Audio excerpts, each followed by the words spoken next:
I'm going to open up the mics to my colleagues, anybody that would like to speak their thoughts, and let's try to keep it to a minimum of 3 minutes in case there's somebody else.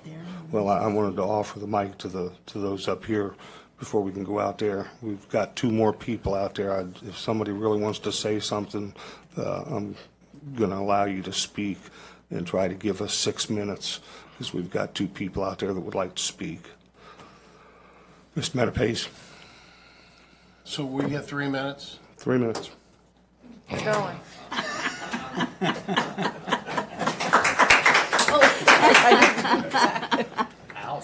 Happy now?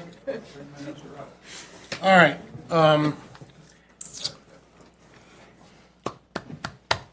Half a dozen people sent us emails over the weekend. I purposely didn't get into a keyboard war with any of them because their minds are made up. Sam, thank you for stepping up trying to get that done for us. Their minds are made up. They all have their set angle on why they don't want this to go through. All different reasons. Some of them are influenced by members of this very council. Some of them have axes to grind. It is what it is. It's small town government. Bottom line is, what I'm hearing is we're going too fast. And this is what I would ask everybody that says that, to include the members that sit here that I've networked with over the last 2 weeks. I sat in the back row a year ago as a citizen when we tabled it because council at that time didn't think the electorate was savvy enough to handle two big topics at once. I disagreed with that, but we handled the tax. Okay?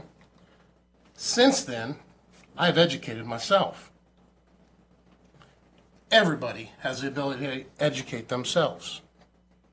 It is not necessarily our job to educate them even more than we have now. We are simply asking a question. And I know that the 1,500 plus people that voted for Menapace are probably going to be pretty satisfied that I trust their intelligence, their savviness, and their belief in democracy to give the decision back to them. We work for them, and we are giving this decision to them and say, hey, do you want to structure your local government and establish the power of equality of power, balance of power, different than it is now? People up here, we're moving too slow or too fast. What have we done to educate ourselves? I'm just not seeing it. And it has nothing to do with speed. It's just a question. The people that spoke tonight misrepresented a lot of facts, and I'll wait till it's my turn to discuss so I don't cut them off. But the Newark 3.5 years, that was taken out of context, and it was wrong. Flat out wrong. A couple of them were wrong. I wrote them down. I'll talk about it during the legislative session, but I just wish that the news and the people that are speaking out against this would get their facts straight before they start keyboard worrying us over the weekends and coming up to the mic telling us we don't know what we're doing. Because we're trying to give them the choice. Thank you. Thank you, Mr. Menapace. Mr. Godke. Do I have? Oh, all right. Yeah, we have 3 minutes. That's fine. It won't take the whole time. It won't take the whole time. Yeah, I think there's a lot of confusion out there on the process. So I would ask that the process be reviewed again by this group so that people can understand what it is we're doing. Tonight, all that we are doing, this is the discussion of us, right? And this is, oh, sorry, Matt. And this is us making up our mind to let the people decide, right? So we get to decide if they can decide. And then they can decide. And then they can have input along the whole process. Once that commission gets formed, which would be similar to the finance study group. So if we're talking about a study group to study the possibility of a charter, that's what the commission is for. So then we have the commission, and they're open to the public, and we have these people coming, and they're going to ask those questions of what's broken, manager, council, hiring practices. The commission does all of that. I don't want us to do that because, like Mr. Malik said, we're divided. And I don't think we should be out there telling the people what to do, especially when we can't make up our minds. I think we should let them decide through the deliberative, lengthy commission process. And then if that doesn't work, then after that, then once the charter is written, then the people get to decide if what the commission created is satisfactory to them. So the people have three choices along the way, or three times that they can have their voice heard along the way. So I've seen some things, and I don't want to get into like he said, she said stuff, but that's the process, and I think that's where the input comes in. Is not now. We shouldn't be out there telling people what to do or how things should be. They do that. All we're doing here is to decide if we trust them enough to make that decision. And so what I'm going to do in the 90 days or so between now and the election, I didn't count them out, sorry, is I'm going to be educating the people of the Fourth Ward for charter, what charter government, what home rule government is. I'm not going to say I favor one way or the other, because I'm interested to see what the commission comes up to, and I want to see their deliberations. So I'm going to spend my time doing that. I would encourage all of you to do the same thing, and then leave it up to them. And I think the people are smart enough and capable enough between now and November to make that call. In history class, we cover about half of American history between August and November. So, and those are teenagers. So I don't think the people can't understand this concept that it's too advanced or there's too many questions to ask. I'm going to call your time. To just put the question on the ballot. Thank you, Ms. Godke. Matt. Thank you, Chairman Francis. I expect great things from Mount Vernon, and I expect great things from the voters. And I think they expect great things from us. I think that's healthy to have that level of expectation. I have read very carefully multiple times all the letters that have been sent, and I've listened and heard your comments, and very carefully deliberated on this issue. Why are we moving so fast? Why haven't we moved fast enough? And I still come down to the same conclusion. I am in favor of putting this charter forward for three main reasons. First, I may have my own opinions about what the charter is going to look like, but I don't get to determine that. None of us do. That's something that we have expectations from the voters to be able to do for us. That is quite an empowering position for the voting public, that you have this power. You have more power in determining your outcome under that structure than you would under the current structure. A yes vote enables your ability to decide for yourselves. A no vote on this strips that ability away from you. Second, if we ever, let's just say for the sake of argument that we don't really have any sweeping changes, that we elect to, that the Charter Commission decides to put in place the same structure that we have right now. What's the difference? Why waste our time, you might ask. Very good question. Because if we ever do need to make minor changes to our form of government, it's in place. We can do it. We don't have to reinvent the wheel and go through the entire process again. We can make those smaller changes. Otherwise, we are beholden to what people who live in Columbus tell us to do. Third, in the spirit of making the government smaller, establishing a home rule set empowers Mount Vernon to assure that we have recourse. If we feel like we are being overstepped, or if we are experiencing an overreaching arm by the state of Ohio, we have at least a shot of recourse. And under the statutory form of government, we do not.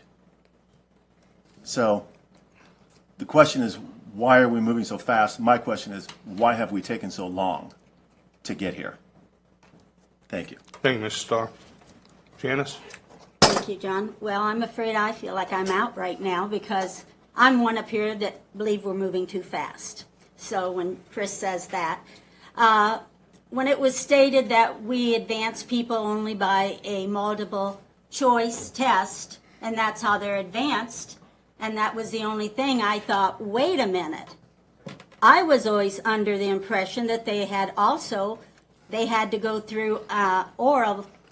They were interview, and 3 people from another, let's say, fire department or police department, chiefs or something, came in and they did an assessment and did an oral thing, and that was put on besides that multiple choice.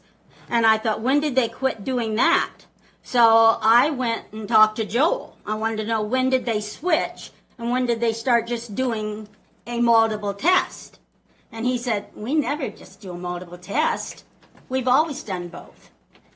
So I said, oh, okay, that's, I thought that's the way that civil service and all that was supposed to be done. I wanted to know when you changed it.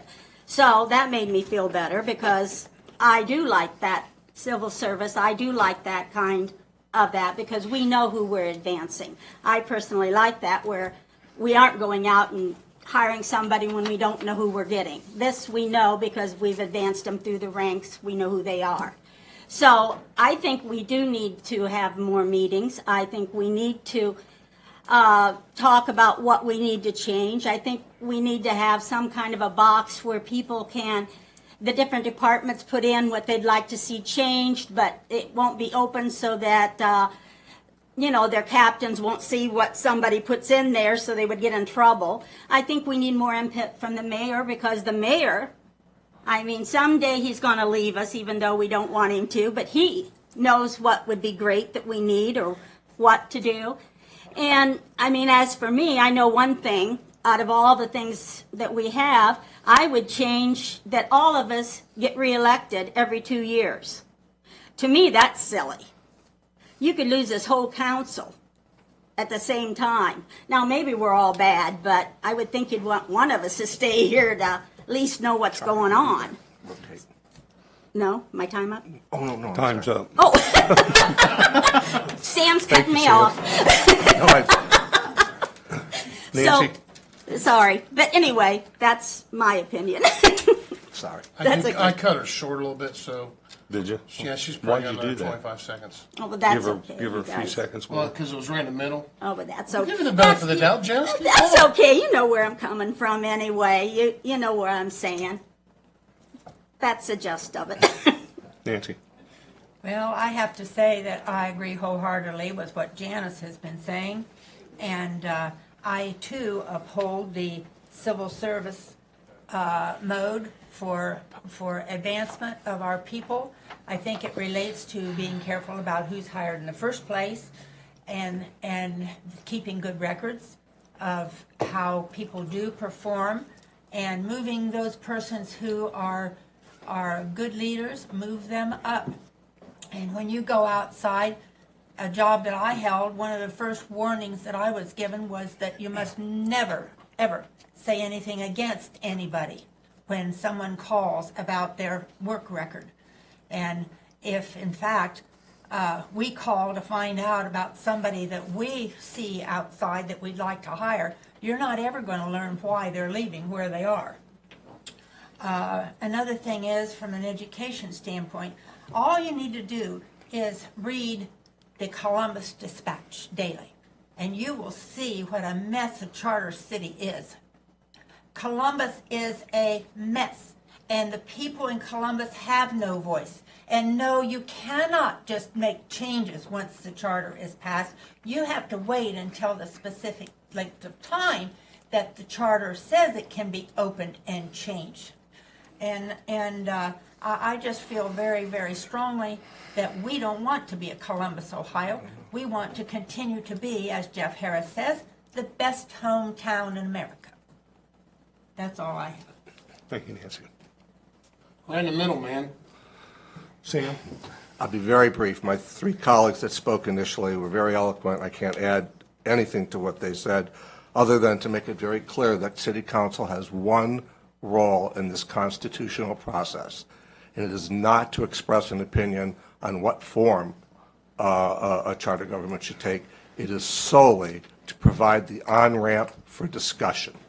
And if we fail in that mission to provide that on-ramp for discussion, we are really shortchanging our city, and we are really shortchanging our voters.